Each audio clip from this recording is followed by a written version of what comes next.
tayo po tumayong lahat. At hilingin po natin si Uncle Antonio para po sa ating opening prayer. Kararan mo.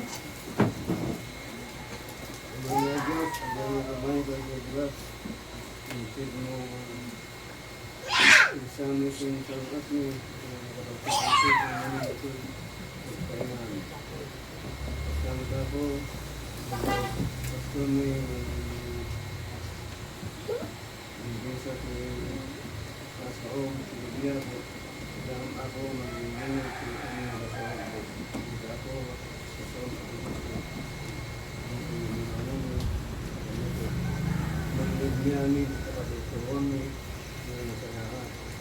Hindi ako namin nagtaran sa mga Diyos na kami binibay niya ang alam mo. Isang na kami at ito. Isang at mi, gising mi, parabon mo, manyanan mo, manap ko si tidak kamu ang bibiyagin. Hindi ako, hindi naman sa buwan. Hindi ko mga asin ang anak mo. Kasama ako lang po. Masaksagit, mapadak na kasamit na ako. Kawan ako kapigsang makaagat na mga ako. Hindi ba, hindi ka ako. Hindi ka. Nangasam ko na. Isublin din natin ang mga kapigsami kung saan kami. Salita ko. Katin na sabihin niyo, ito ang mga hindi ako marami na nagkaka ako ang pagpagamit nasayaat na hindi nga marami mo kaya ka namin na sa pulang nito hindi ka parang hindi ako kasi hindi ko basta ang hindi ka hindi mo ang pagpagabal mo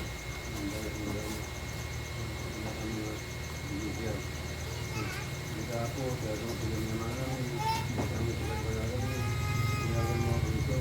Amen. Amen. Okay, so pwede na po kayong maupo. Sige. Saan yung mga tuturuan niya Sir Grace?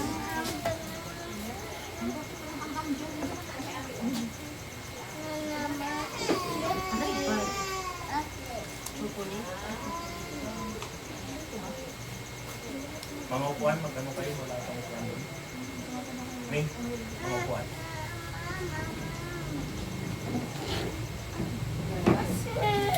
Ay, ilabas mo.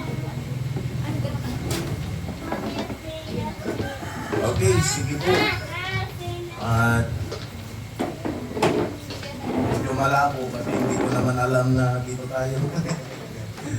Okay, sige, nice ko po. Nabuksan po ninyo ang inyong mga Bible sa aklat po ng Luke chapter 7 verse 1 to 10. Luke chapter 7 verse 1 to 10. Luke chapter 7 verse 1 to 10.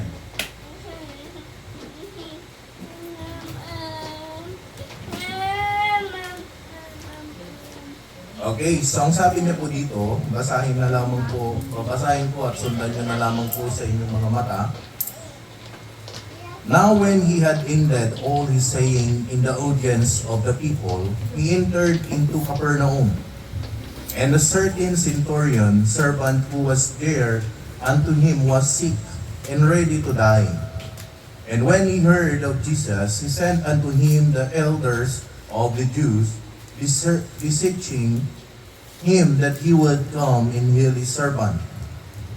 And when he heard, he sent unto him, and when they came to Jesus, they besought him instantly, saying that he was worthy of for whom he should do this. Verse 5, For he loveth our nation, and he hath built us a synagogue. Then Jesus went with them, and when he was now not far from the house, the centurion sent friends to him, saying unto him, Lord, trouble not thyself, for I am not worthy that thou wouldest enter under my roof. Verse 7. Wherefore neither thought I myself worthy to come unto thee, but say in a word, and my servant shall be healed. Verse 8. For I am also a man, set under authority, having under me soldiers. And I say unto one, Go, and he goeth, and to another, Come, and he cometh, and to my servant, Do this, and he doeth it. When Jesus heard these things, he marveled at him, and turned him about, and said unto the people that followed him, And I say unto you, I have not found a great faith, no, not in Israel. Verse 10. And they that were sent returning to the house found the servant whole that had been sick. So ang gusto ko po na pag-aralan po natin sa umaga pong ito ay patungkol po sa amazing faith. Ano po? Or a model of amazing faith.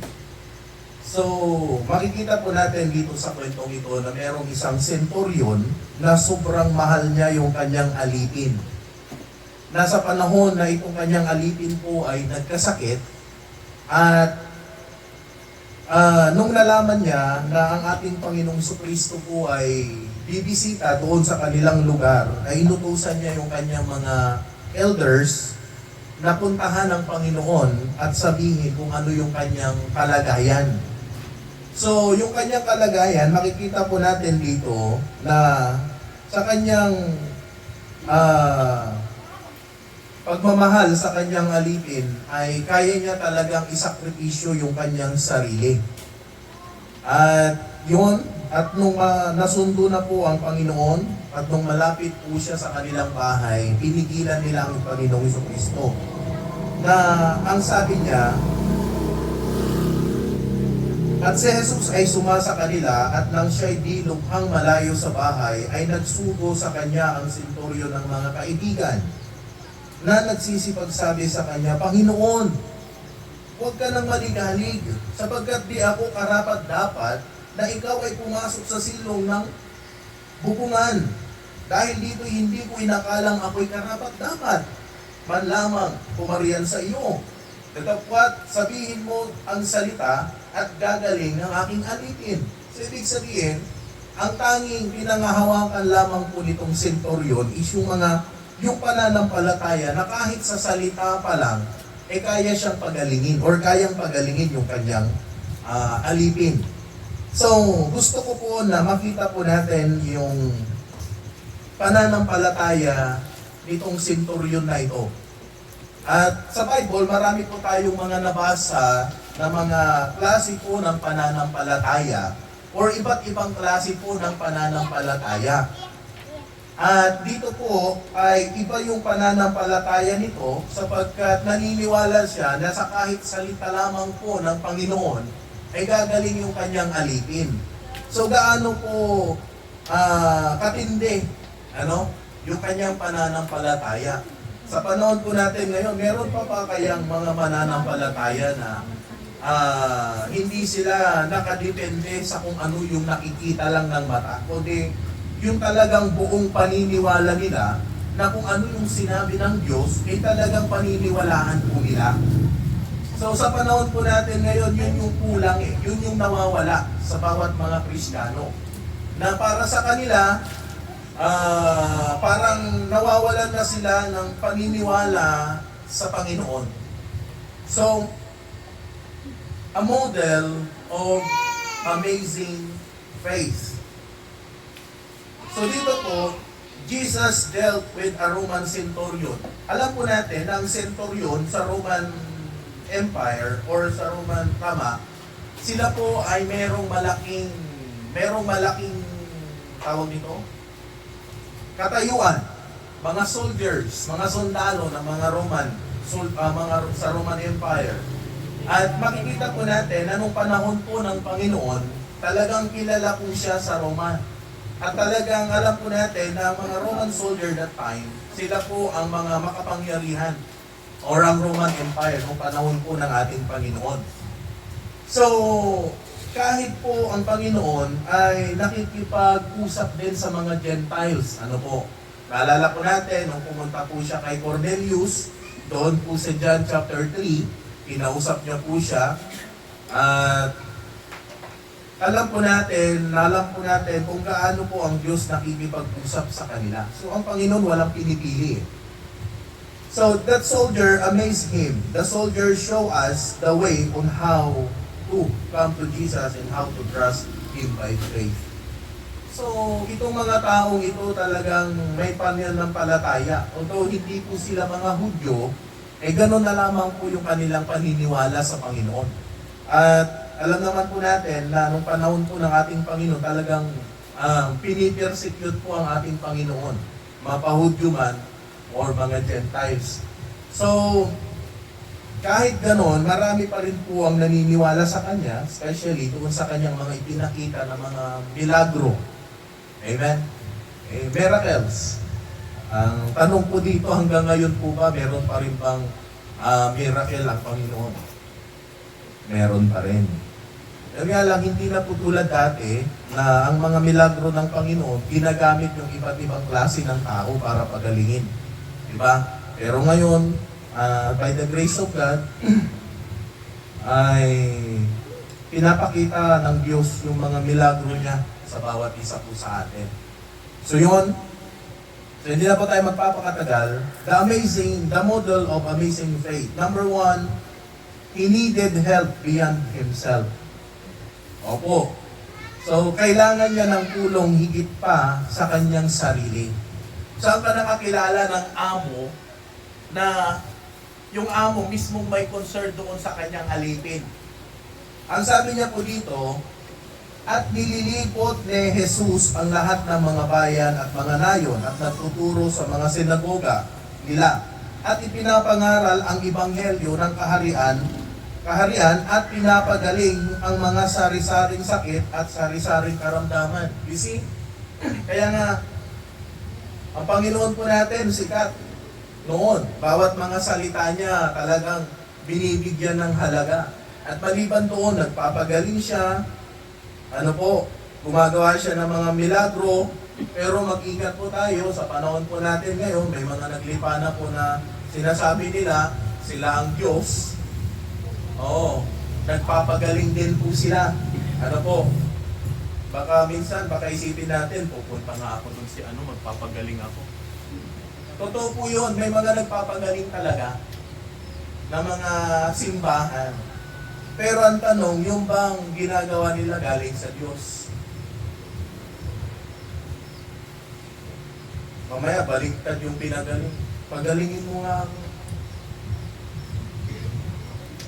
See, may mga ganun po ngayon. Pero pag ikaw ay totoong ligtas at naniniwala sa ating Panginoon, dapat lang na paniwalaan mo kung ano po yung sinasabi po ng Bible.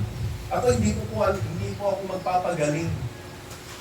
Hindi ako marunong sa healing kasi wala naman pong kapangyarihan na ibinigay ko sa akin na magpagaling. Mamaya yung mga bulag nakakita at yung mga nakakita nakarinig. So, mahirap, Kaya, tayo po ay tingnan po natin, pero ito po ang trabaho po ng Panginoon. Nung nandito pa po yung mga apostol niya, talagang nag-perform sila ng mga miracles. Amen? So, mga kakapsat, di kayo nga mabalin, nga mamati, tawas-tawas ka di. Magkasakit mo kat ipatawas ko baka maimbagana baka lalo pa yung sumakit na ita. Maniniwala ka pa rin sa kung paano ang Diyos kumilos. Kaya pag may sakit po tayo, huwag sa tawas agad. Kaya nga tayo binigyan ng Diyos ng mga doktor para tayo pumunta sa ospital. Amen? Baka nung sumakit lang tiyan ni Dandan ko, nagpatawas akman. Tapos kunada, nakabadag ka, balay ti 20, kunada.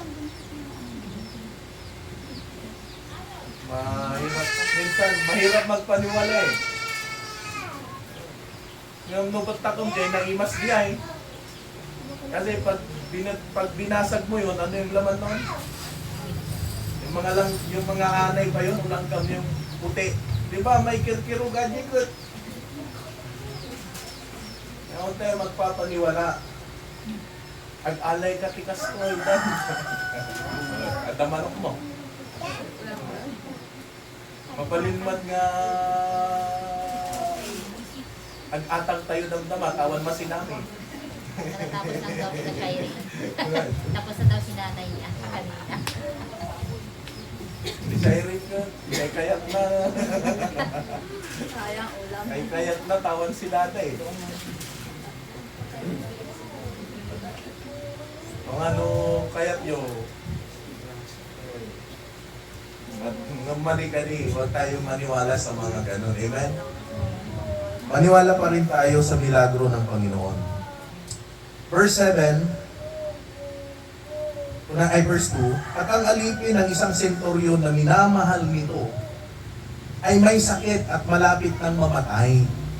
Isang agasang, grabe po yung talagang, grabe yung relasyon ng amo sa kayong alipin, ano? Sa panahon po natin ngayon, pag alipin ka, mababa ang tingin sa iyo eh. Pag alipin ka, ang tingin na lang sa iyo, parang, ano yung lagi nilang salita? Pampas lupa, ganun. So, dito, makikitaan po natin na concern yung kanyang amo doon sa alipin na ito. Kaya nga, ang ginawa niya, at nang marinig niya ang tungkol kay Jesus, ay pinaroon niya ang kanyang mga matatanda na mga Hudyo. Makan kayo ijay. Birukan nyo ni Apo Diyos. Birukan nyo ni Kristo. Kunana. So, pumunta sila, hinanap, and then nung nahanap, anong ginawa? Kinausap. Katipunada, verse 4, niya, na ipinapamanhik nilang mapilit sa kanya na sinasabi, karapat dapat siya na gawin mo sa kanya ito. So ngay nga kung kumbinsihan ka ni Apo Diyos nga mapan, ijay ayan centurion, gapot katipunada sapagkat inibig niya ang ating bansa. Ano pa? At ipinagtayo niya tayo ng ating sinagoga. So, dakal iti kontribusyon na daytoy nga centurion niya. Dakal iti naaramidan na daytoy. Gapot ay sunakat may isang Roman soldiers nga da iti position na katalagamat ang imbagada. Ngam, di nga adjective po, hindi po yun ang dahilan kung bakit po ang Panginoon ay pupunta doon. Kasi nakita niya yung pananampalataya. Kaya tayo mga kapatid, tayo, ang isang bagay na nais ipakita ng Panginoon sa atin, concern tayo, hindi lamang sa ating sarili, kundi sa iba. Amen? Although meron tayong pangangailangan sa buhay, tignan natin baka meron pang mas nangangailangan kaysa sa atin. So, tayo po ay binigyan ng Diyos ng kaisipan para tignan lagi yung ating kalagayan kung tayo ba ay mas nangangailangan sa Kanya o siya ang mas nangangailangan kaysa sa atin. Kaya po tayo nananalangin sa Panginoon, pag meron po tayong mga kapatiran na kailangan po ng mga panalangin, pinagpipray po natin. Pag meron tayong kapatiran na kailangan po ng urgent prayer, pinagpipray po natin. Minsan, hindi man po natin maabutan sila in kind or material things, but mas maganda na ang panalangin pa rin ay nakasentro doon sa bagay na kapangangailangan niya. Amen? Pero kung meron naman, di mas maganda rin naman. At least magiging part tayo ng kanilang buhay, especially sa mga material things. Pero kung hindi sasapat, mas maganda pa rin ang panalangin na pinapanalangin natin sila kung ano yung mas kailangan nila. Kasi nilalapit natin sila sa Panginoon. So, makikita po natin dito, he needed help beyond himself. Mas kailangan niya ng tulong ng higit pa sa kanyang sarili. Tayo, ano ba yung mga kailangan natin sa buhay? Kaya kung titignan po natin, mas kailangan po natin ang Diyos. Mas kailangan po natin ang Panginoon. Pero, yung ibang tao, nangangailangan din sila. So, pag-pray natin, ano pa? Alamin natin kung ano yung dapat at kailangan nila sa buhay nila. Number two, he found a Savior full of compassion. He found a Savior full of compassion. So natagpuan niya ang isang tagapagligtas na puno ng habag. So ibig sabihin, isa ito sa katangian ng ating Panginoon. Yung meron siyang awa, meron siyang habag sa buhay po ng bawat isa. Verse 6, anong sabi niya in verse 6? At si Jesus ay sumasa kanila at nang siya'y di nalubhang malayo sa bahay, ay nagsugo siya ng ang senturyon at mga kaibigan na nagsisipagsabi sa kanya, Panginoon, huwag ka nang maligalig sapagkat di ako karapat-dapat na ikaw ay pumasok sa silong ng aking bubungan. Ano ba? Bubungan. At dahil dito hindi ko inaakala na ako'y karapat-dapat man lamang pumariyan sa iyo, na dapat sabihin mo ang salita at gagaling ang aking alipin. Grabe ano? Hindi dahil nahihiya siya or dahil madumi yung kanyang bahay. Bakit ayaw niyang patuloyin ang Panginoon? Kasi alam niya sa sarili niya kung anong klaseng tao siya at kung gaano po siya hindi karapat-dapat sa Panginoon. Pero makikita po natin dito, verse 7, But say in a word, and my servant shall be healed. So, ganun po katindi yung pananampalataya nito. So, the Lord Jesus, our Savior, ano po, full of compassion. Makikita po natin na hindi niya tinanggihan yung centurion. Ano po? Hindi niya ba, yung iba kasi, porket sumikat, hindi na namamansin. Pero ang Panginoon, hindi eh. Hindi ganon ang ugali ng ating Panginoon. Talagang kahit ano or sinong tao ka, pag ikaw ay nangangailangan, lalapitan ka ng Panginoon that time. So sa panahon po natin ngayon, ano ba meron sa atin? Kung sa buhay natin, titignan po natin ang ating sarili, hindi naman po tayo karapat-dapat.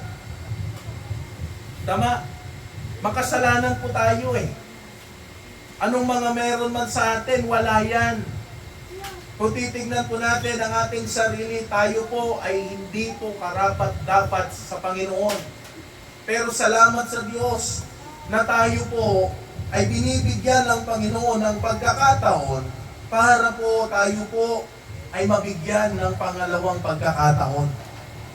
So kung titingnan po natin, yun, ganun po ang Panginoon. Naalala nyo doon sa Matthew chapter 9 verse 35 hanggang 38, ng Panginoon, sabi niya, basahin po natin, And Jesus went all the cities and villages, teaching in their synagogues and preaching the gospel of the kingdom, and healing every sickness and every disease among the people. Makikita po natin talaga na yun ang trabaho ng Diyos. Wala naman siyang ibang trabaho maliban sa mangaral at magpagaling ng mga may sakit. But when he saw the multitude, habang nakita niya ang karamihan, he was moved with compassion of them. Amen? Nakita niya yung mga tao at nangangailangan sila ng salita ng Panginoon. Because they fainted and they were scattered abroad as sheep having no shepherd. Nakita niya yung karamihan, wala pong mga, parang walang leader, walang pastor. Pero nung nakita niya yung kanilang kapangangailangan, he was moved with compassion. He was, because they fainted, amen, nangahagpis.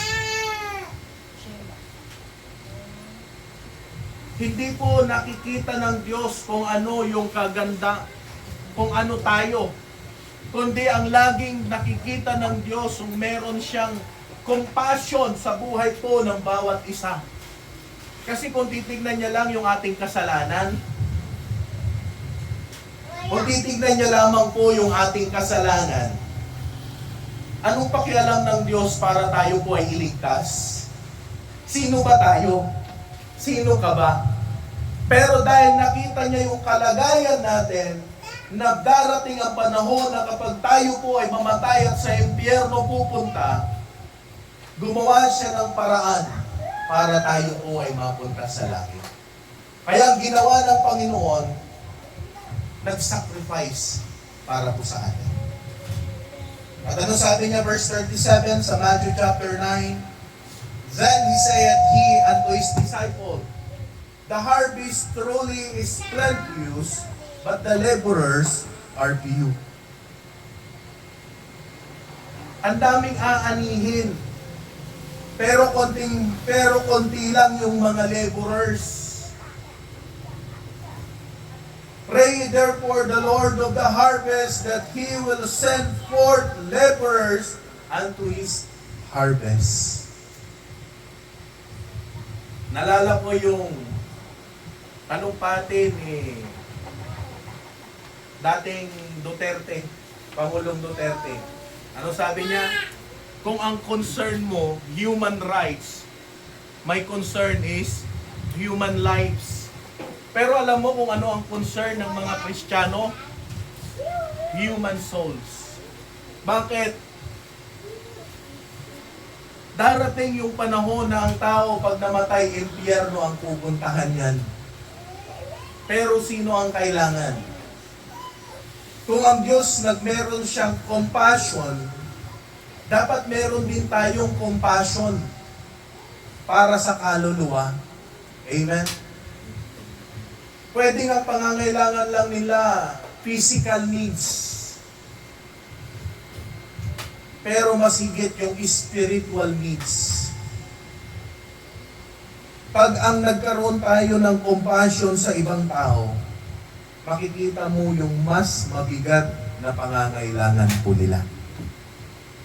May pera, mayaman, pero impyerno naman.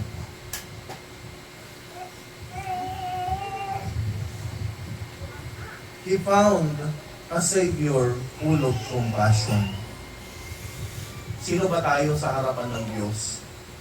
Niligtas tayo, pero sa biyaya ng Panginoon, tayo po ay nagkaroon po ng pagkakataon para po maligtas. Number 3, verse 6 to 7, tignan po natin sa Luke chapter 7.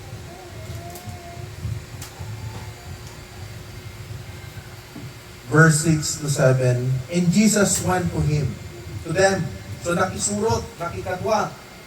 Nakisurot niya ako Diyos, kadagid jay imbaon na ito nga sentoryon. And when he was now not far from the house, the centurion sent friends to him, saying unto him, Lord, trouble not thyself, for I am not worthy. Hindi ako karapat-dapat. Hindi mo na kailangan na umakyat pa sa aming tahanan sapagkat hindi po ako karapat-dapat, sabi niya. Worthy that thou shouldest enter under my roof. Verse 7, Whether neither thought I myself worthy to come unto thee, but say in a word, and my servant shall be healed. Makikita po natin dito na itong mga taong ito, talagang itong centurion na ito, alam niya sa kanyang sarili. So number 3 na gusto ko po na makita po natin, he humbled himself. Nagpakumbaga siya. Amen? At dapat nga tatikas dyan na tao na kaya na nagpakumbaba para kini ako Diyos. Alam nyo, marami na po akong tinuruan ng mga tao. Mas marami yung tumatanggi kaysa sa tumatanggap. Mas marami yung feeling nila, alam nila ang Bible, kaysa yung mga tao na handang magpakumbaba. And you know, kung sino pa yung handang magpakumbaba, sila pa yung mga karapat-dapat sa harapan ng Panginoon. Sa panahon po natin ngayon, ang tao, punong-puno ng kayabangan. Punong-puno ng pride sa kanilang buhay. Eh tayo, ang meron lang naman sa atin, pag wala tayong ulam, fried chicken, gusto natin. Pero sila talagang literal na pride. Pag walang sabon si Cyrus, pride na sabon ang gamit. Eh sila talagang pride talaga. So tayo, bilang mga Kristiyano, itinuturo sa atin ng Panginoon na mabuhay tayo, na marunong tayo magpakumbaba. Ano man yung nakuha mo or narating mo sa buhay, handa ka at willing ka pa rin na ibaba ang iyong sarili sa Panginoon. Amen? Opo. Eh, ang pinakamagandang modelo natin dyan, ang Panginoon eh. At look, itong centurion, malaki yung kanyang naging papel. Malaki ang kanyang obligasyon. Pero makikita po natin na ito pong centurion na ito, talagang pinakita niya sa Panginoon na hindi siya karapat-dapat. Kaya hindi niya inutusan yung kanyang ang kanyang Panginoon na magpatuloy sa kanyang tahanan. Ano sabi po ng James chapter 4 verse 7? Submit yourselves therefore to God. Resist the devil and he will flee from you. Pasakop kayo sa Panginoon. Mahirap minsan magpasakop. Siyempre, mas matindi yung pasakop eh. Ayaw mo man o hindi, magpapasakop ka pa rin. Pero dapat tayo, pag magpapasakop tayo sa Panginoon, yung willing tayo. Amen? Na kahit alam natin na medyo mahirap minsan maglingkod, susunod at susunod ka pa rin sa Panginoon. Draw nigh to God, and He will draw nigh to you. Lumapit kayo, magsilapit kayo sa Diyos, at Siya'y lalapit sa iyo. Cleanse your hands, you sinners, and purify your hearts, you double-minded. Okay? Pag naglinis kayo ng inyong mga kamay at kayong mga makasalanan at dalisayin ninyo ang iyong mga puso, kayong mga may dalawang akala.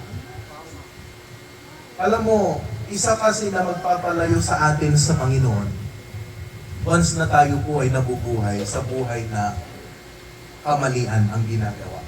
Every time we commit sin, or every time na meron tayong mga decision na hindi nagagawa or hindi natin sinusunod ang kagustuhan ng Panginoon, napapalayo tayo sa Diyos.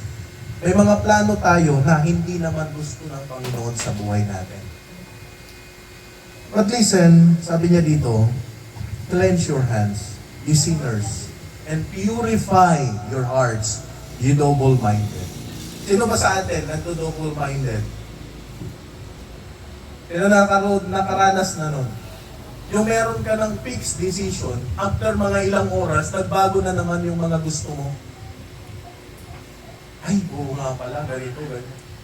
Kasi, pag wala tayong focus sa buhay, at paiba-iba yung mga gusto natin, decision and plans sa buhay, delikado po tayo. Opo, isa yon na dapat po natin ingatan. Especially sa atin po na mga Kristiyano. You double-minded. Pag naging faithful kaya ako, bibless kaya ako ng Panginoon. Parang hindi naman. Pag inuna ko kaya ang Panginoon, ibibless kaya ako ng Panginoon. Parang alangan. Minsan ganun eh. Minsan pinapasok ng dyablo yung atin pong isipan para mapalayo po tayo sa Panginoon. Be afflicted and mourn and weep. Let your laughter be turned into mourning and your joy to heaviness. Verse 10, humble yourselves in the sight of the Lord and He shall lift you up. Ito yung isang bagay na maganda na verse sa Bible. Na pag ikaw ay nagpakumbaba sa harapan ng Panginoon, mas lalo kang iaangat ng Diyos. Sino ba yung boksingero na matapang, na kahit ang Diyos hindi siya kayang ibagsak, pero binagsak siya ng Panginoon. Marami pong mga tao na alam po natin na mayayabang, pero hindi po sila umubra sa Panginoon. Yung gumawa ng Titanic na barko, ano sabi niya? Kahit ang Diyos hindi niya kayang pabagsakin. Pero ano nangyari dun sa Titanic? Di ba bumangga siya doon sa yelo na malaki? Pinabagsak ng Diyos yung Titanic. Kaya nga po yung Titanic na palabas, totoo po yun eh. Nakwento talaga. Kaya sa buhay po natin, huwag po natin isipin na kung ano man yung mga narating mo sa buhay, mas magaling tayo sa Diyos. No? Mas magaling pa rin po ang Panginoon. Amen? Pag malakas ka, huwag mong sabihin dahil ikaw ay kumakain ng mga masusustansya. Although maganda yan, tama din naman, pero nasa Panginoon pa rin ang kalakasan po natin. Huwag mong isipin na bata ka pa at saka ka na lang maglilingkod ng tama para sa Panginoon. No. Baka dumating yung time na huli na ang lahat. So kapatid, be humble. Amen? Be humble. Wala tayong pwedeng ipagmayabang sa Panginoon. Lahat ng bagay na meron ka, sa Diyos galing yan. Talino, kalakasan, mga tinatangkilik sa buhay, sa Panginoon pa rin yan. Number 4, he trusted the word of the Lord. Nagtiwala siya sa salita ng Panginoon. Sabi ko, marami tayo mababasa sa Bible na mga miracles na ginawa ng Panginoon sa iba't ibang klase po or sa iba't ibang pamamaraan. Ano po? Nandyan yung sinira yung bubong, binaba yung pilay, nandyan yung bulag, lumapit sa Panginoon, pinagaling ng Panginoon, gamit ng kanyang, ang tawag doon? Yung laway. Nandyan yung itungin, pinagaling ng Diyos. Yung mga naposes, pinagaling ng Panginoon. Yung 12 years na dinudugo, pinagaling ng Diyos. Pero ito, sabi niya, wala pa, higit pa. Wala pa mula kahit sa mga Israelites yung ganitong klaseng pananampalataya. Verse 8, ano sabi niya? For I am also a man set under authority, having under me a soldier. And I say unto one, go, and he goeth, and to another, come, and he cometh. To my servant, do this, and he doeth it. Sabi niya ganun. Verse 9, at nang marinig ni Jesus ang mga bagay na ito ay nagtaka siya sa kanya at lumingon at sinabi sa karamihan, nagsisisunod sa kanya. Sinasabi ko sa iyo, hindi ako nakasumpong ng ganitong kalaking pananampalataya, hindi kahit sa Israel man. Grabe ano? Salita mo pa lang, makakapagpagaling ka na.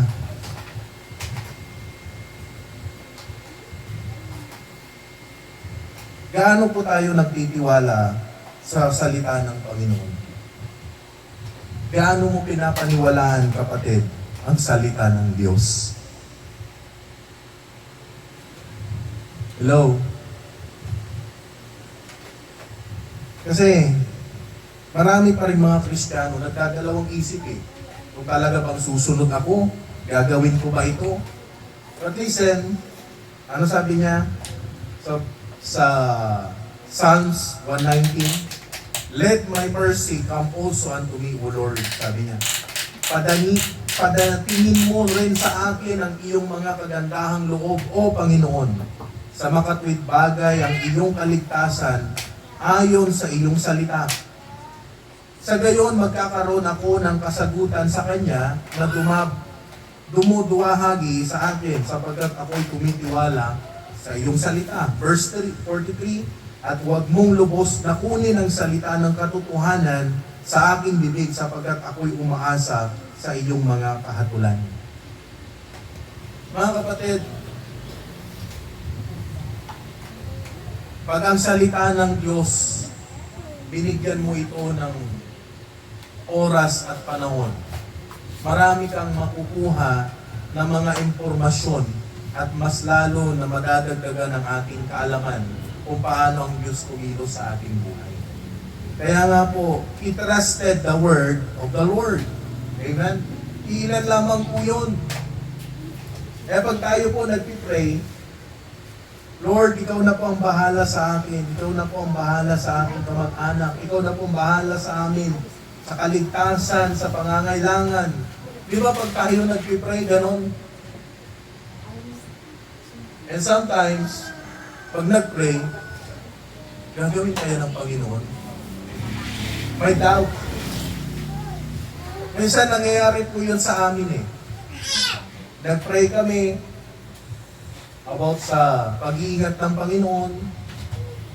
And then minsan,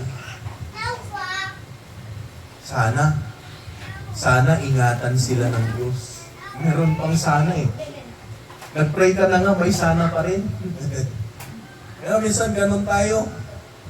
Pag nagpray ka, ingatan ka ng Panginoon, iingatan ka talaga ng Panginoon.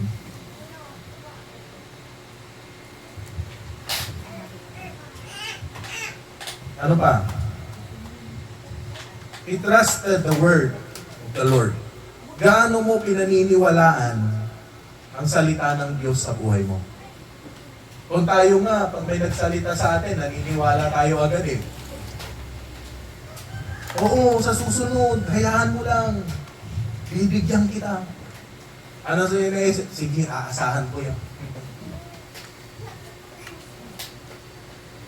Kahit siguro 1 week, 2 weeks ang dumaan, maniniwala ka pa rin sa pangako eh.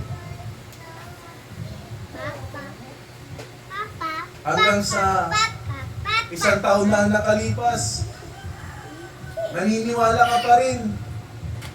Maghintay ka lang. Malapit na to. Di ba ganun tayo minsan?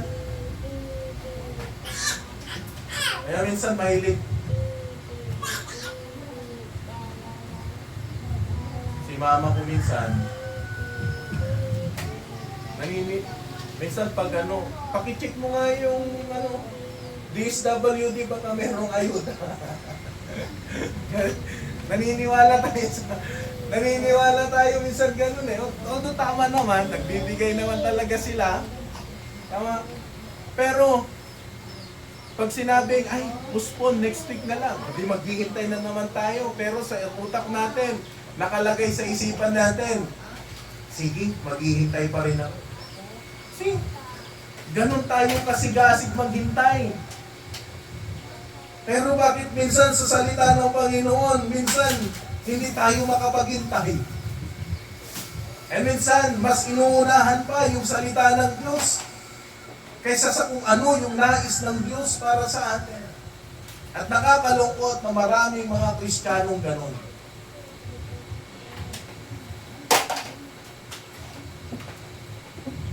Alam nyo, alam naman ng Diyos kung urgent o hindi. Kung kailangan mo talaga at makakatulong sa'yo, okay, ibibigay ng Panginoon. Pero maghintay ka lang. Maniwala ka lang sa kanyang mga salita. Amen? Mag-pray ka lang. Gusto mo nang iangat ka ng Panginoon sa buhay. May panahon para dyan. Pwede yung iba ma-enjoy nila. Pero pag once na ibinigay ng Diyos yung gusto mo sa tamang panahon, mas lalo mong ma-enjoy yung blessing ng Panginoon. Huwag mo lang pangunahan ang Diyos. Amen? Opo. Mabibigo ka lang. Opo, mabibigo ka lang. Naranasan ko po yan eh. Minamadali ang Diyos, pero merong tamang panahon. But we need to trust His Word. Amen? Magtiwala lang sa Kanyang mga salita. Kaya nung kasano tayong mamati, iti sa o, idaduma. Mamati tayo, ba't kiniapod Diyos? The last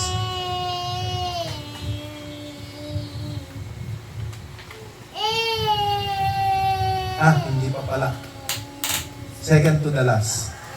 His faith touched the heart of Jesus. Yung kanyang pananampalataya ang humipo sa puso ng Panginoon.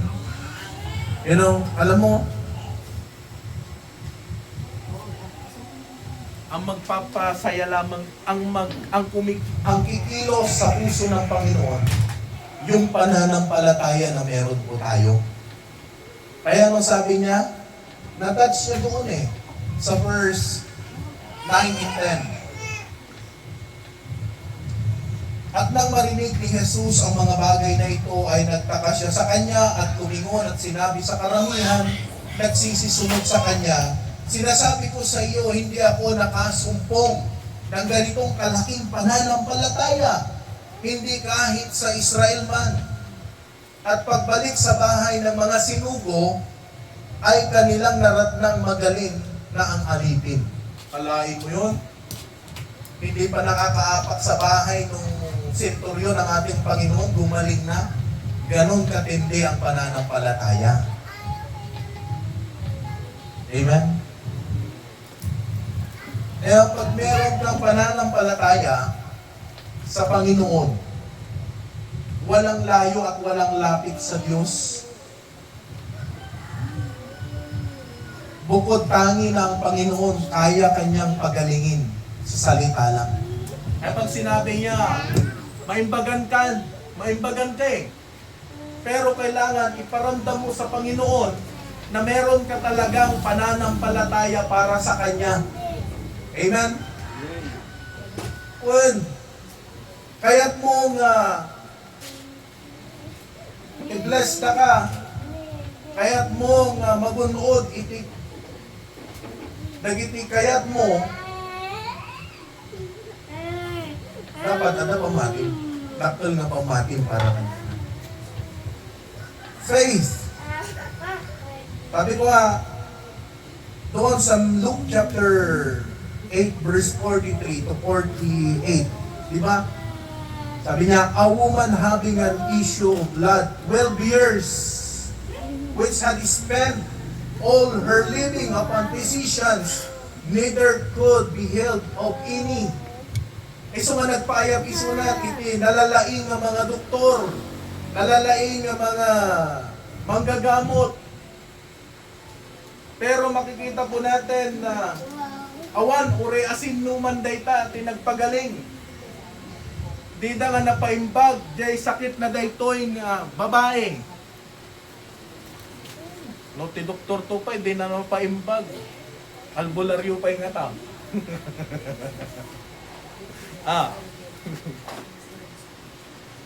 Kaya tingnan po natin yung faith ng babae.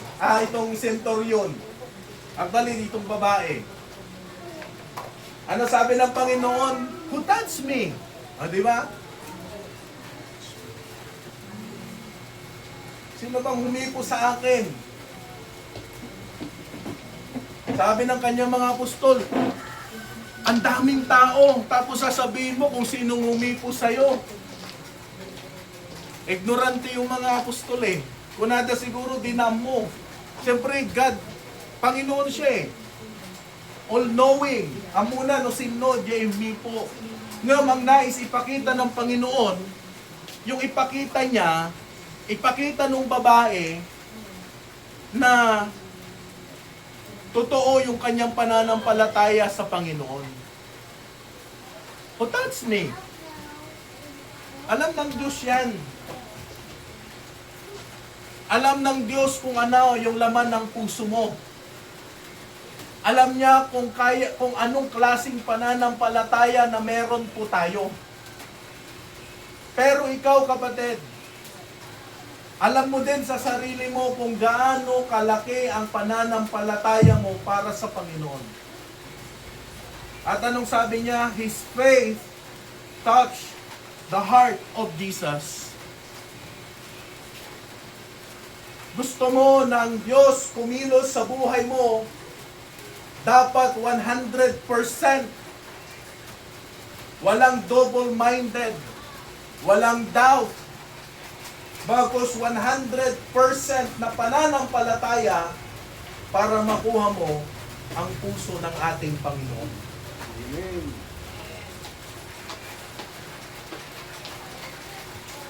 Then last, have you placed your life under authority? Inilagay mo na ba ang iyong buhay sa ilalim ng otoridad? Ang authority po natin, walang iba kundi ang Diyos. Ang nais lang ng Diyos, ilagay mo ang iyong sarili sa Kanya.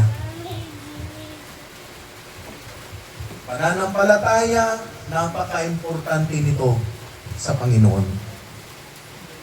Faith. Amen. Place your life under authority.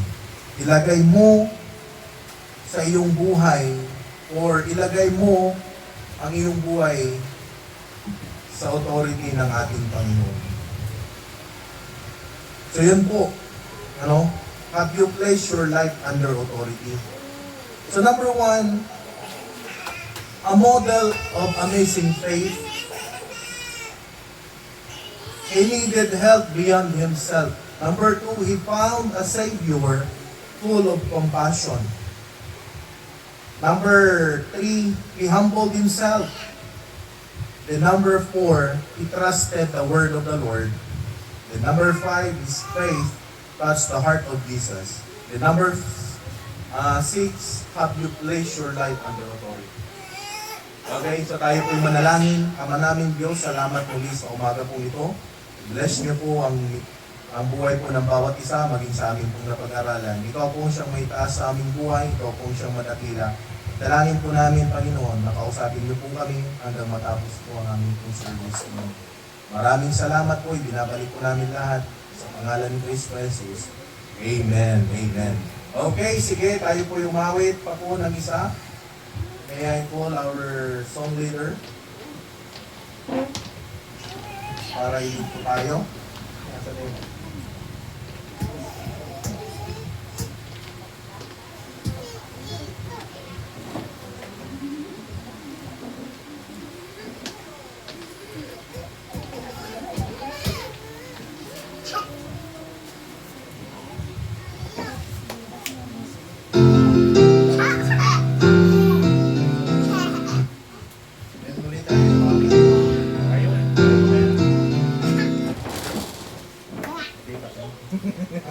Bago po yan, nandiyan ko kung bawat isa na tumayo.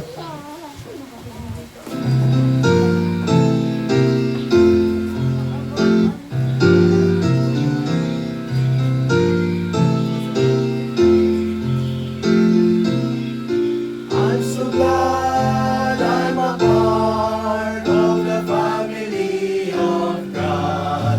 I've been washed in the fountain, cleansed by His blood. Join tears with Jesus as we travel this land. For I'm a part of the family of God. You may notice with brother and sisters around her. It's because we're a family, and those close are near. We're an Alpha heaven, we also share the fear, and rejoice.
I'm so glad I'm a part of the family of God. I've been washed in the fountain, cleansed by His blood. Join hands with Jesus as we travel this earth. I'm a part of the family of God.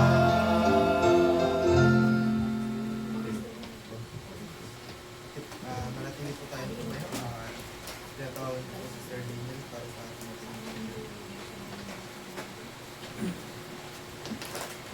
Let's pray po. Ama naming Diyos, salamat po sa katatapos po naming Sunday School, O Lord, sa muling mensahe mo sa amin. Salamat Panginoon na sa pamamagitan nito ay nagdulot po ito ng panibagong revival sa amin, Panginoon. At na-renew kami sa iyong mga mensahe, O Lord. At ang kalalahanan sa mga dapat namin gawin bilang mga anak ng mga Kristiyano, O Lord. Salamat po sa buhay ng bawat isa at humihiling po kami ng patawad sa aming mga nagagawa kasalanan, O Lord. At sa pagpapatuloy po ng aming gawain ngayong umaga, hindi po namin, Panginoon, na ikaw po ang patuloy na ang Espiritu mo kumilos sa puso at isipan ng bawat isa. At ganoon din po, Lord, ay pinalapit namin sa iyo ang aming pastor na siyang patuloy na mangunguna sa gawain nito, Lord. Wisdom, Panginoon, ay ibigay mo sa kanya, Lord. Ganoon po ay ilisin po ang anumang bagay na nakakadang at nakakalayo sa aming pag-isipan upang may tuloy unawaan namin ang iyong mga mensahe. Salamat po, Lord, at patuloy ng papuri, pagdakila at pasasalamat ang aming pinaabot sa iyo sa tanging Panginoon ng Jesus. Amen. Okay, sige, pwede na po kayo maupo. Mga juniors, walang lalabas. Dito kayo sa loob. Jeremiah. Upo.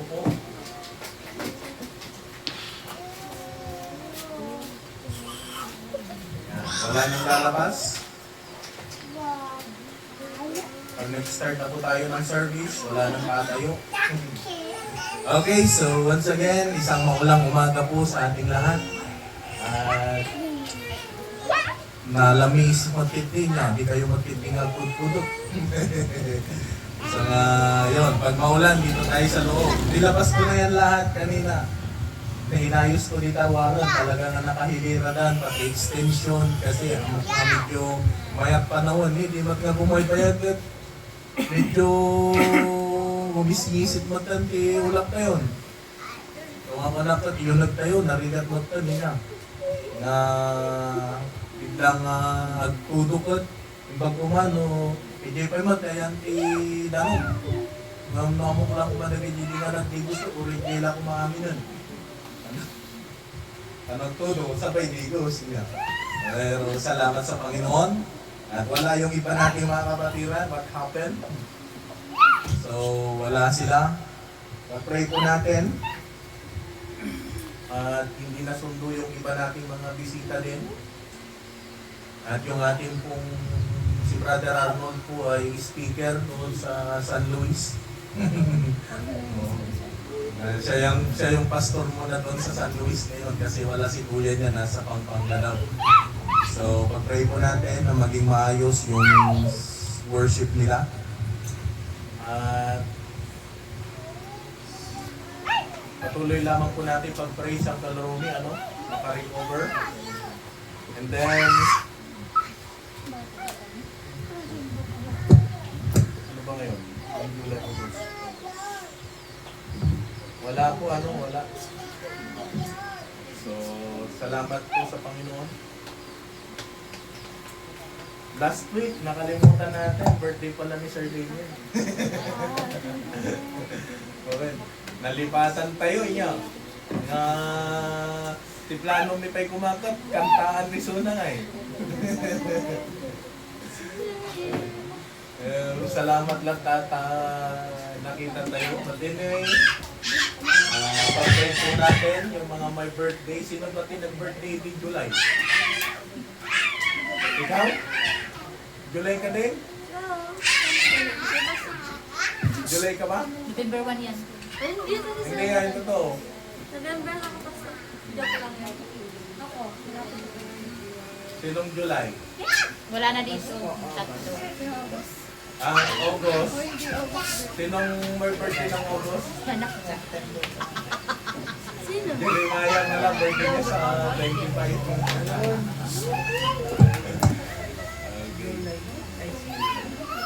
Sige po, at mamaya pag-pray natin, nakalimutan mag-pray yung mga may birthday.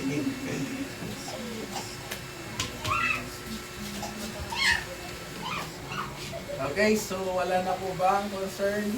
Maliban lamang po dyan. Young people, pag wala kayong ginagawa, makikisuyo ako sa inyo, yung mga malalapit. Baka pwedeng pag-linis natin yan, no? Yung harap natin dyan. Naubos na yung aking ano. Ang tawag doon, di pang spray roller. Brown out. Ay, bisa nga round out yung pagpatay din natin problema mo. Pag tag-ulan, after 1 week, pag natanggal yan, tutubo na naman. Kaya, narigat ba't nga nung itatayo tarwar ka, mapan kitain nyo di background tayo di likod ka, kasi lahat tayo mga daig di kuhay niya. Jungle forest. So, pag-pray po natin, yung ating kung ano yung leading ng Panginoon sa atin, ano po. At hindi pa natin kinakabit yung ating lona, kasi meron po tayong lona dyan na kinabit, ay kakabit sana doon. Ang iniisip ko kasi, baka ano pa muna yung ulan. Kaya baka masira lang din naman pag mahangin. Kaya yun. Okay, so Brad, trabaho muna.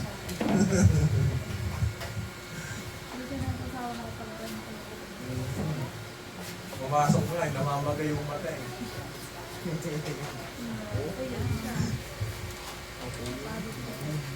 Namamagat yung mata ko. Sigantan, namamagay yung mata eh. Siyempre magbagong gising. Ayan.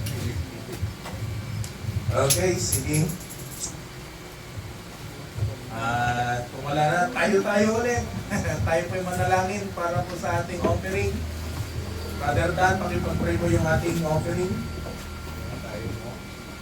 Lord God, ang salamat sa araw na para hindi ko ako ng kandang kalakasan at sa mga pagpili ko sa mga pagpili ko sa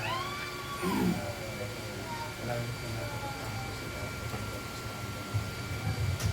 ko sa susunod na session ay kaya po may katako namin sa pagpili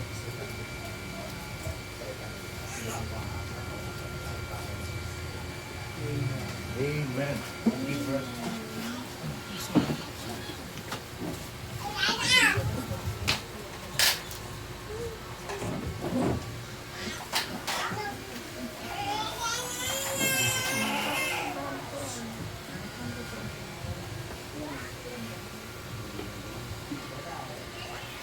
Sige, tawagin na po natin yung choir.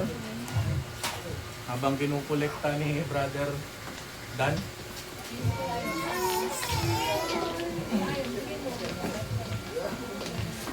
Pahirapan mo yung ano. Let's go.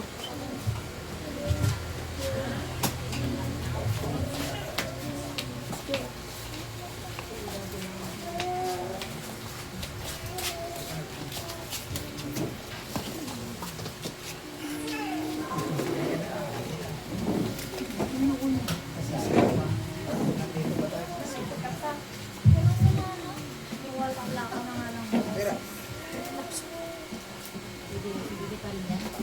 Ha? Pwede yan. Ay, yung mga bata maliliit, nandiyan sa likod. Ay, hindi, ay, para lang. Nabunot.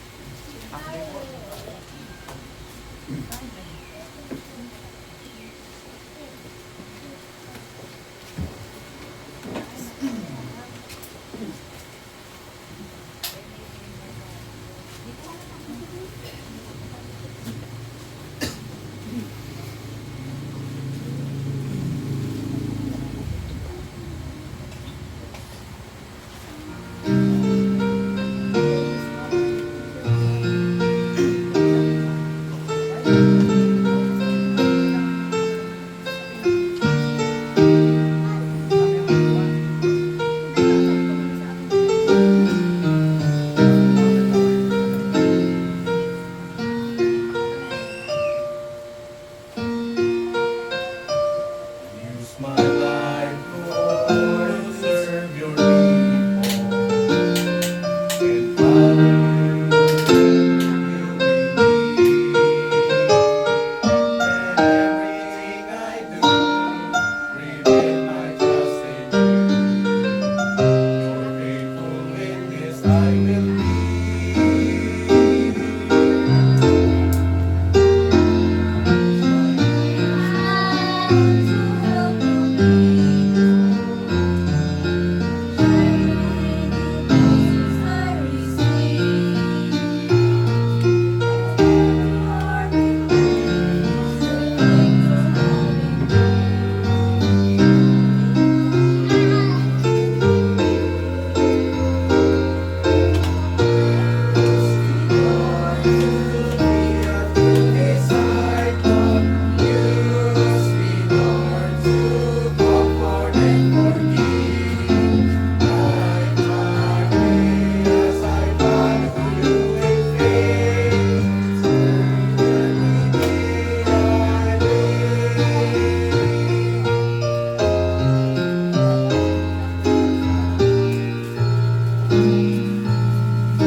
My life and let it be used to serve you faithfully. Show me, Lord, what you have planned. Help me live as you command. Help me live as you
Wala, hindi sumama si Karen eh.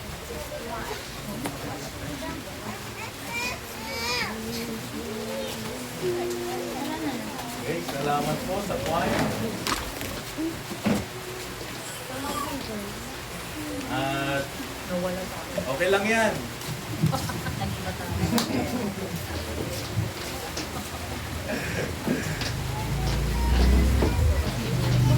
Darating yung panahon na mape-perfect natin, mamamaster natin yung ating pong choir. At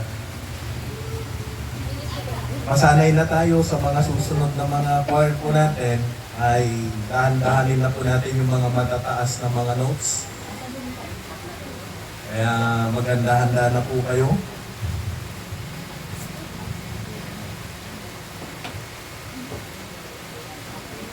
Awit sana ako kaso umulan na eh. Awit ka, Brother Dan?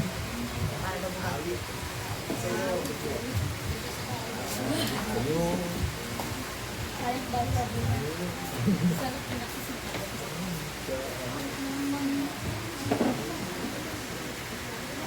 Yun.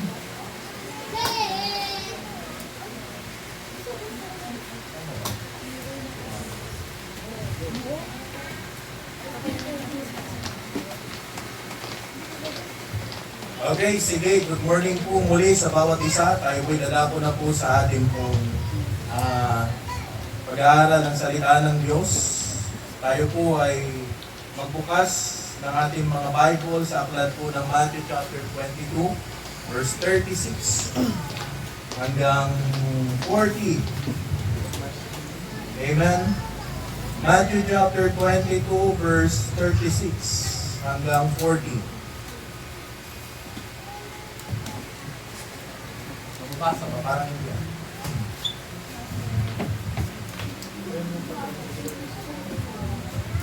Okay, so sabi niya po dito, Matthew chapter 22 verse 36 hanggang 40, Master, which is the great commandment in the law?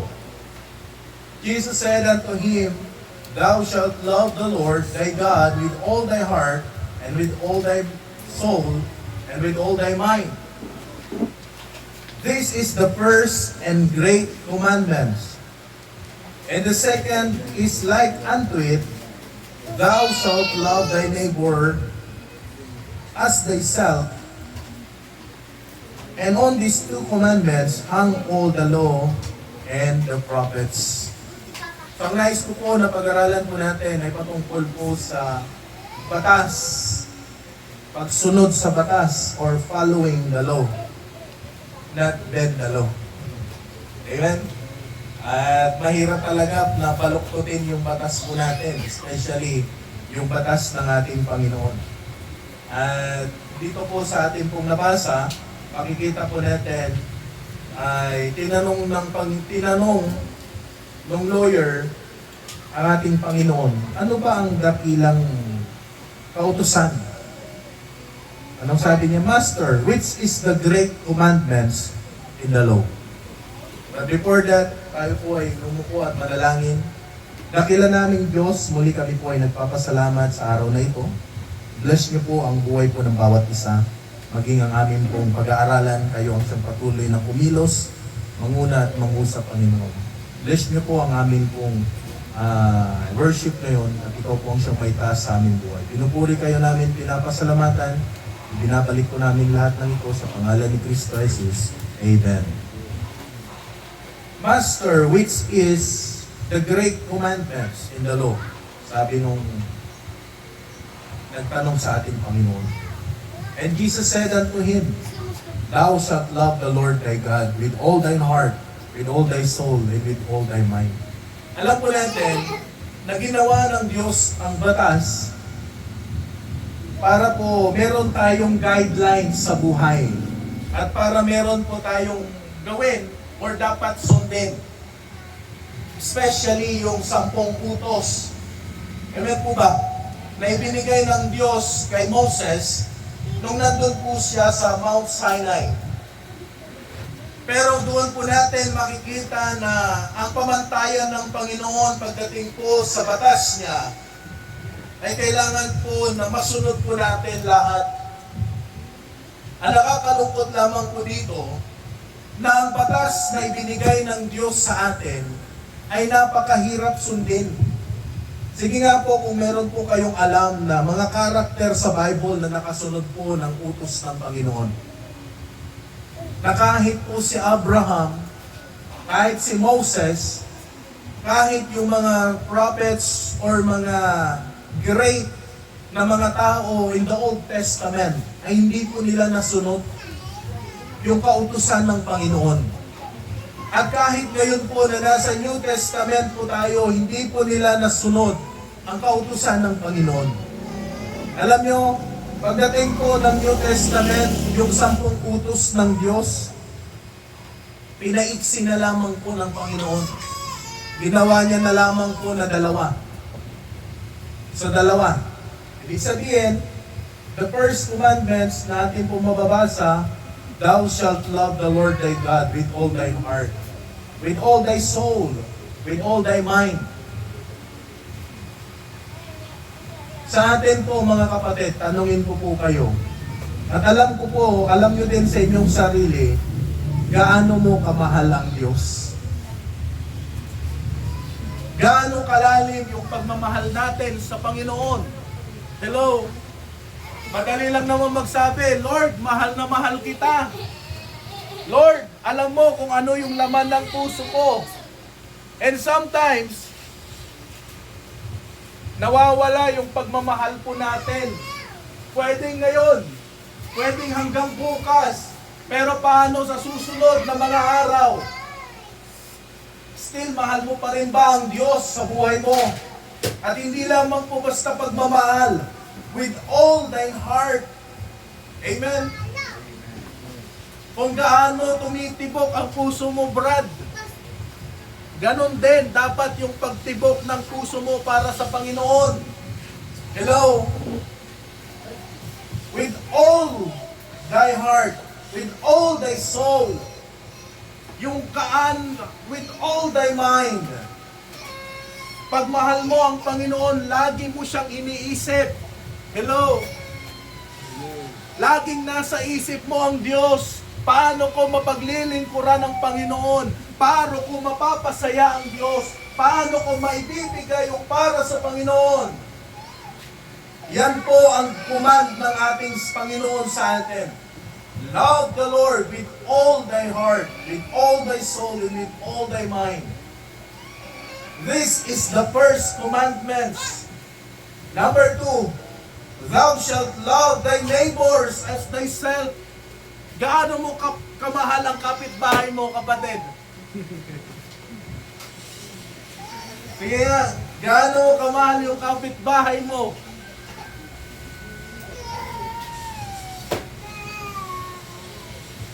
Naginapay yun nung isa, naginapay ka't agapan na pa inyo.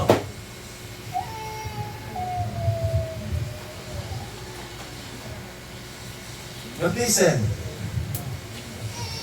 hindi lang naman ito yung kapitbahay mo ang tinutukoy eh. Yung iba, gaano mo kamahal yung ibang tao? Love thy neighbor as thyself. Kung gaano ba minamahal ang sarili mo, ganun mo din sila minamahal. These two commandments hang all the law of the prophets. Sabi ng Panginoon, sige, dahil hindi nyo kayang gawin, sundin yung 10 utos, iiksian natin. Gagawin nating 2. Ang tanong, yung 2, kaya pa rin ba yun? Oo nga naman, yung 10 utos nga, mahirap eh. Believe nga ako sa iba, kaya nilang gawin yung 10 utos eh. Isa lang daw ang hindi na nila tayo. Isa lang daw ang hindi natin kayang gawin sa utos ng Panginoon. Kasi minsan may nakipagdebate sa akin. Kami, nasunod namin lahat ng utos. Tinanong ko, ano ba yung ika-10 utos na nasunod nyo? Ang simba namin, Sabado. Kaya sa kanila, Sabado ang simba nila. Tinanong ko naman, ang tanong, Hudyo ka ba? Ang sagot niya, Pilipino. Hindi ka Hudyo eh. Ang batas ng Hudyo, Sabado ang simba. Sa mga Gentiles, Linggo, first day of the week. Ako sabi ko, bakit? Nung nagkaroon ka ba ng relasyon sa Panginoon? Sabi niya, pag ikaw ay nagkaroon ng relasyon sa Panginoon, hindi ka na daw nagkakasala. Ikaw, Brad, mula nung tinanggap mo si Lord, ilang beses ka nagkamali? Madami. Pero hindi ibig sabihin, impyerno tayo. Pero nagkakasala pa rin tayo. Pero sa kanila, perfect eh. But listen, wala pong nakakatupad ng batas ng Panginoon. Kung yun ang pamantayan po natin para tayo po ay makarating sa langit, hindi po yan ang daan. Amen? Pamantayan po natin yan para makasunod tayo sa Panginoon. But sad to say, na maraming mga Kristiyano, but all people, not some people, but all Christians, hindi po nila nasunod ang kautusan ng Panginoon. Because we are all sinners in the sight of God. Pero ang kagandahan po dito, na ang kautusan na inais ipakita ng Panginoon sa atin, hindi po sakop nito ang kaligtasan. Amen? Hindi po ito part ng kaligtasan na kapag sinunod mo, maliligtas ka. Pero ito ang pinaka-guide ng maraming Kristiyano para maipakita sa ating sarili na ang batas ng Diyos kailanman hindi natin masunod. Kaya maraming mga Kristiyano na kung hindi nila masunod, ano yung sigat? Bentalo. Kaya nga, sa panahon sa atin nga pa nga lang sa Pilipinas, may mga batas tayo na dapat sundin. Kahit sa simple lang. Kahit nga sa mga barangays, meron dapat tayong sundin. Pero minsan mahirap sumunod talaga kapag ayaw ng tao. Minsan magrereklamo pa rin. Minsan tayo nagrereklamo. Minsan nga pag tayo, di ba, pag nagmumotor, pag wala kang helmet at nasita ka, magrereklamo ka pa. Minsan mali pa yung enforcer eh.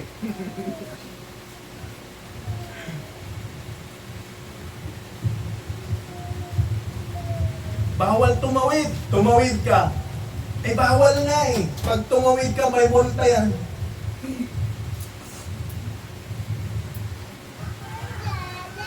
Sabi ng, huwag kang magnakaw. Dinagnakaw, nakulong. Wala kasi akong ipapakain eh. Eh alam niyang batas. Ano sabi ng Bible? For the wages of sin is death. May kabayaran ang bawat kasalanan na ginagawa po natin.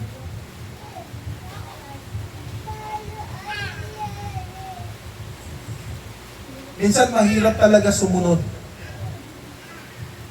The law of God is the holy, moral reflection of His perfect character. Amen? We cannot save from our sins. It serves as God's unchanging standards, reveals our desperate needs for a Savior. It guides the believers walk through the power of the Holy Spirit. So ang kautusan ng Diyos ay hindi banal at moral na refleksyon ng kanyang perfectong karakter. Hindi tayo kayang iligtas ng kautusan mula sa ating kasalanan. Ito ang nagsisilbing hindi pagbabagong pamantayan ng Diyos. Nagpapakita ng ating matinding pangangailangan para sa isang tagapagligtas. Kaya nga, nung pinakita ng Diyos yung batas, kahit piliin mo o mamili ka sa mga batas ng Diyos, hindi mo kayang mamili ng isang batas na kaya kang iligtas tungo sa langit. Kaya sabi ko, kung ginawa ang batas na pamantayan para tayo po ay makarating sa langit, hindi na kailangan ni Kristo na mapako sa krus kasi batas pa lang sapat na para mapunta ka sa langit. Pero hindi eh. Ngayong naligtas ka, yung batas na ginawa ng Diyos, ginawa ng Diyos na pamantayan sa lahat ng Kristiyano para mas lalo silang magpursige na makasunod sa Panginoon.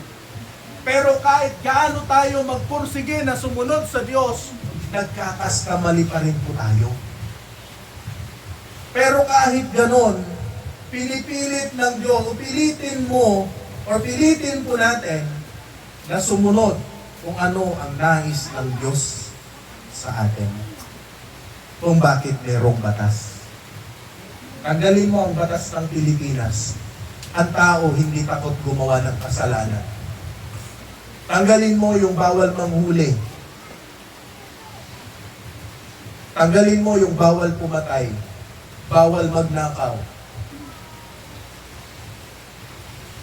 Maniwala ka, kahit saang lugar, maraming krimen. Ngayon pa nga lang nakakalungkot na ang tao ngayon pasama ng pasama. Di ba last month, sa Tacloban, yung estudyante, binaril yung mga estudyante. Ngayon naman, yung estudyante nambugbog ng guro. At alam niyo kung ano yung masakit? Yung guro namatay.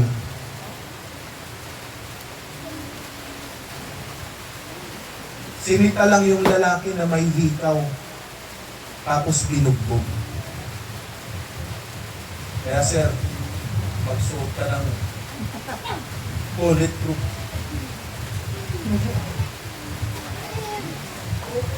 Iba na ang tao ngayon. Wala nang takot sa batas. Hindi naman tayo magtataka kasi nga ang batas binabali. Kaya nga kahit nga sa mga politiko, bendalo Means sometimes we need to bend the law. Dito na ako makalimutan. Kaya kung bakit madaming mga tao na takot, na hindi takot gumawa ng mali, kasi nga hindi takot sa batas. Pag hindi po yan inaksyonan, darating yung panahon, lahat ng estudyante hindi na takot.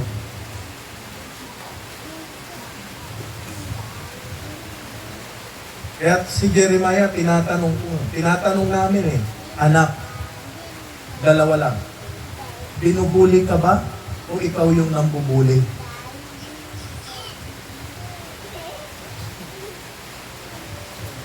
Hindi naman daw. Mabait yan. Mas bully nga yung bunso Kasi kahit matanda na yung kuya, nagsusumbong pa rin. Mama, si Misha yan. Kaya dapat talaga ang tao turuan ng salita ng Panginoon. Turuan ng batas ng Diyos. Pag ang tao hindi takot sa Panginoon, kayang-kaya lang nila na gawin kung ano yung gusto nila. Number 1, the law exposes our sinfulness. Inilalantad ng kautusan ang ating pagkakasala. Kasi ang batas, salamin. Para makita mo kung sino ka. Amen po ba? Hanggat hindi mo nakikita ang sarili mo sa batas ng Diyos, hindi mo makikita na nagkakasala ka. Kung bakit merong batas para maipamuka sa atin na makasalanan po tayo.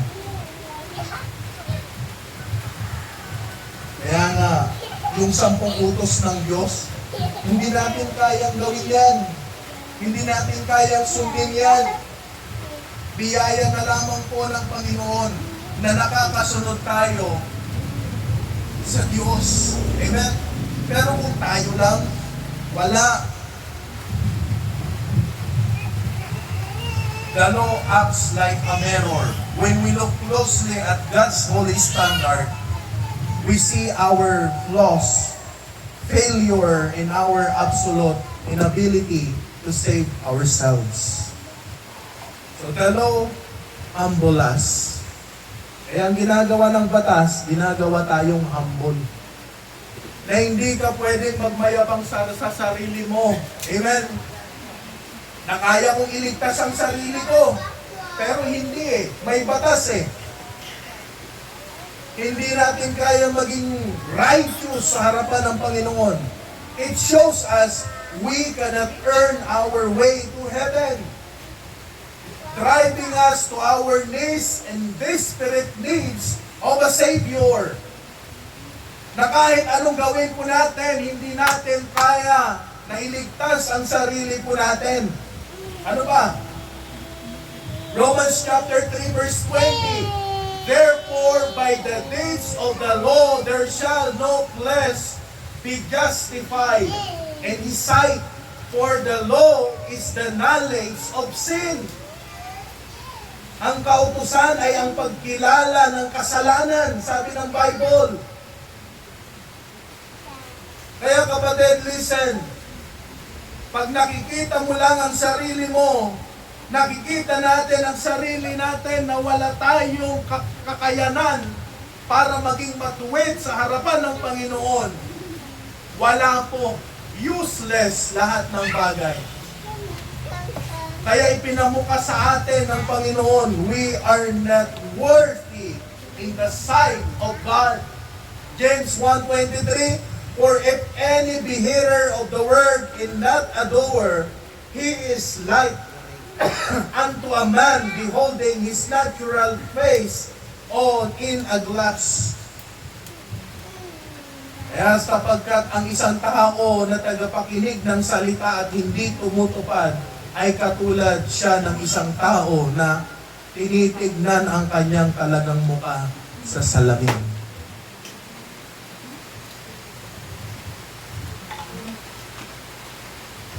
Kaya pag tayo po ay nakikinig, dapat ina-apply po natin ito sa buhay po natin. Amen? Pag tayo po ay nakinig, magpatawad ka, then kailangan magpatawad ka. Pag sinabi ng Bible, magmahal ka, dapat magmahal ka. Amen? Kasi pag hindi po natin tinupad, para tayong humaharap sa isang salamin. Yun ang sabi po ng Bible. For he beholdeth himself and goeth his way, and his straightway forgetteth what manner of man he was. Ano pa?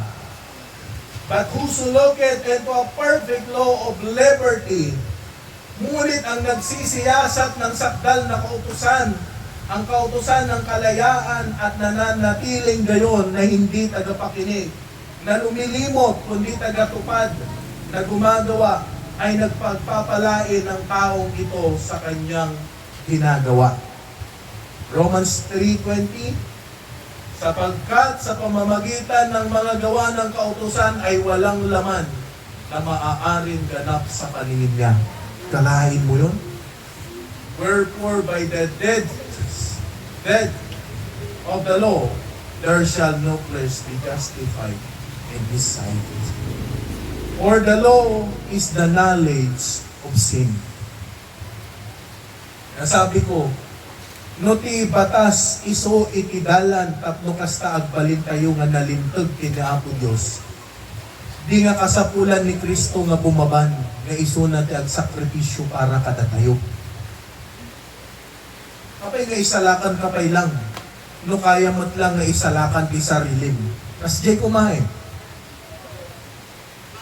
Ngam kunana nga iti batas iso iti mangipakita kada tayo no kas ano tayo nga managbasol iti sangwanan ni Apo Dios.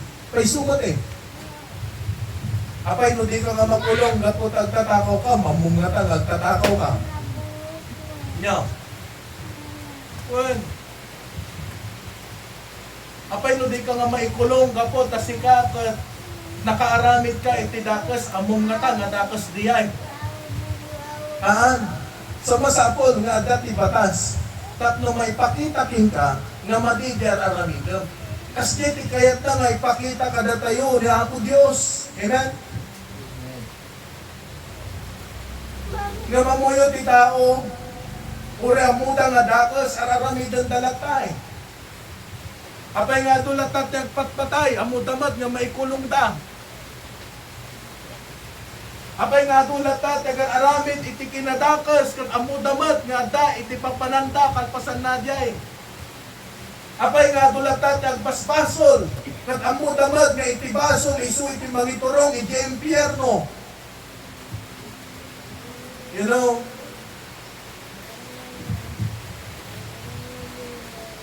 the minds, yung kaisipan ng tao, binulag na ng mundong ito. And thank God, merong batas ang Diyos na yun ang pamantayan po natin para tayo po ay mabuhay na matuwid at maayos. The law reveals the standard of God. God is holy. Pero paano natin may puprove ng Panginoon na maayos? The law remove our self-righteous. Inaalis ng kautusan ng ating sariling katwiran. Pinapakita lamang nito na hindi tayo malinis sa harapan ng Panginoon because of the law. Na kahit anong pilit natin na gumawa, kumilos, still we are all sinners in the sight of God. The law redirects us to the Savior. Inililipat tayo ng batas sa tagapagligtas. Kaya dapat ang pinakamagandang sundin po natin dyan, walang iba kundi ang Panginoon. Amen? Wherefore the law was our schoolmasters to bring us unto Christ that we might be justified by faith. So ano pat ang kautusan ay siyang naging tagapagturo natin upang ihatid tayo kay Kristo. Alam nyo, kahit wala kang batas na alam dito sa mundong ito, kung alam mo ang batas ng Diyos, daig mo pa yung batas ng mundo. Kasi tayo, ang pinag-aaralan po natin, batas ng Diyos. Number 2, the law guides the believers. And 10 minutes, tapos na po tayo. The law guides the believers. It is our compass ng batas. Ito yung pinaka-dapat compass po natin sa buhay. Having been saved by grace, believers are not under the law as the system of earning favor, but as a map for living. Amen?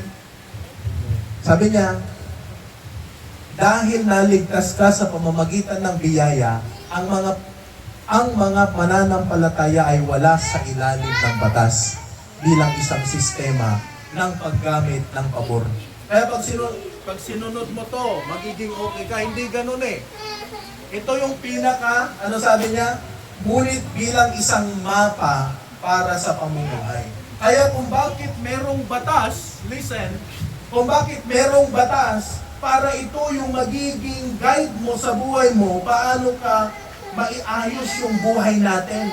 Hindi para masira. Kaya pag meron tayong sinusunod na kautusan ng Diyos, maipapakita natin or magiging righteous tayo sa harapan ng Panginoon. At magiging karapat-dapat tayo sa harapan ng Diyos. At higit doon, makikita natin sa sarili natin na yung buhay natin na mali, na itutuwid po natin because of the law of God. Ano pa? It is our guide. Amen? Kung walang batas, paano tayo matutuwid? Paano tayo itutuwid?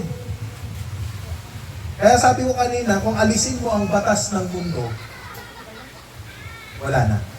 Thy word is a lamp unto my feet and a light unto my path. Bakit merong salita ng Diyos? Bakit merong batas? Ano pa? Sabi niya, lamp, ilawan sa aking mga paa at liwanag sa aking landas. Amen?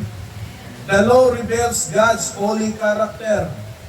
Ano ba yung character, katangian ng Panginoon? Alam naman po natin yun. The moral law shows us what is good, right and pure in the eyes of God. Pinapakita sa atin kung ano yung mabuti, kung ano yung tama at dalisay sa paningin ng Panginoon. The law acts as a mirror to show us our flaws and our great need for a Savior. So, pinapakita sa atin ng ating mga kapintasan at ang ating malaking pangangailangan para sa ating tagapagligtas. So Jesus fulfilled the law so we can have the grace and peace with God. Number 3, last. Tigas lang malungkot kayo na tamo. Dapat kayo ulas yan, iso sa kapigsaan kayo nila eh. Yun. Kasi ko nata, no first pa lang, introduction, excited. No first point, medyo makurburin yan. No second point, medyo pagdamdaman dati sarili dan. Paano mataman pas ni Pastor? No third point, sige agad. Sige, isa nga, mariing man na natin, mga tayo. The law points us to Jesus Christ, the schoolmaster. The law ultimate points us to Christ Jesus, perfectly fulfilled the demands of the law and paid the penalty for our failure to keep it. So, our standing before God is not based on our own keeping of the law, but on Christ's finished work on the cross. We now obey out of gratitude, love for Him. Listen. Dahil alam ng Diyos na hindi mo kayang sundin ang batas, siya yung sumira ng batas para matupad yung kanyang nais para sa atin. Ibig sabihin, imbis na tayo ang mahirapan na sundin yung pamantayan ng Diyos, ang ginawa niya, sumunod siya sa Ama para siya yung maging batas at para tayo po ay maligtas. So anong kailangan natin gawin? Manampalataya. Sumunod. Manampalataya at tanggapin ng Panginoon. And after that, pag tinanggap mo at naligtas ka, then susunod ka sa Panginoon. Amen? Na sabihin ko, sumunod at manampalataya at sumunod para maligtas. Mali naman pala yun. Ano? So yun, ang batas sa huli ay nagtuturo sa atin kay Kristo. Ganap na tinupad ni Jesus ang mga hinihingi ng batas at binayaran ang parusa para sa ating katiguan na panatilihin. Oo nga naman. So, ang ating katayuan sa harap ng Diyos ay hindi batay sa ating sariling pagsunod sa batas. Ngunit natapos na gawain ni Kristo sa krus. So, kami ngayon ay sumusunod dahil sa pasasalamat at pagmamahal sa Kanya. Amen?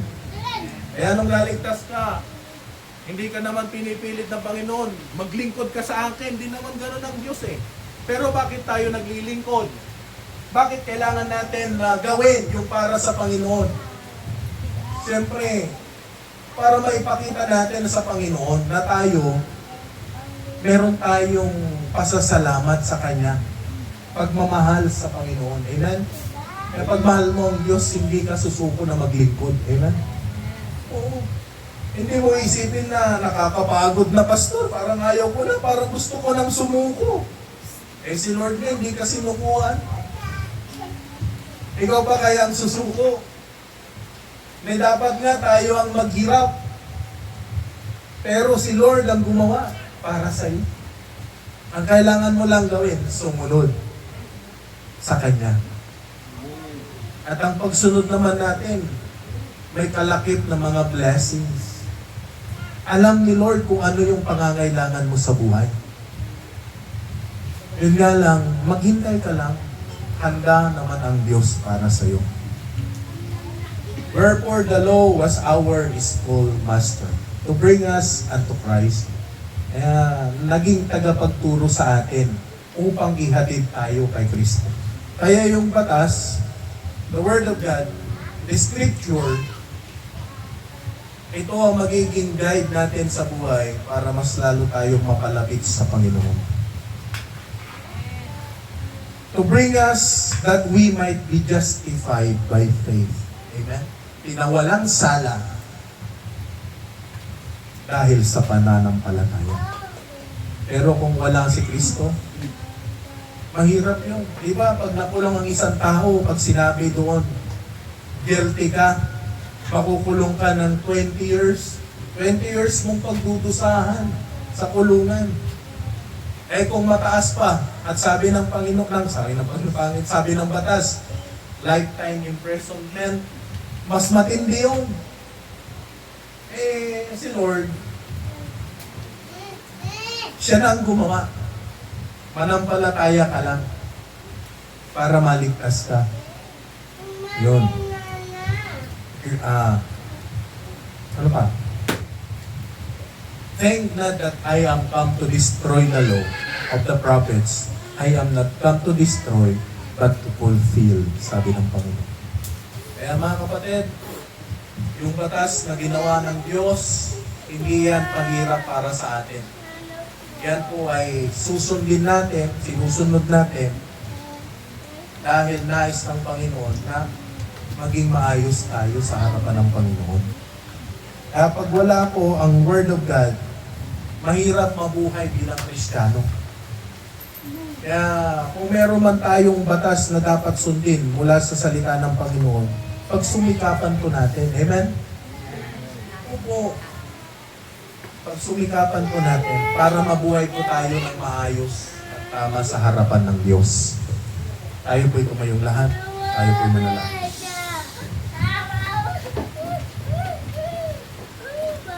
Ama naming Diyos, muli kami po ay nagpapasalamat sa araw na ito. Salamat po sa iyong mga salita na aming pinapag-aralan. Wala man po ang iba naming kapatiran, Panginoon.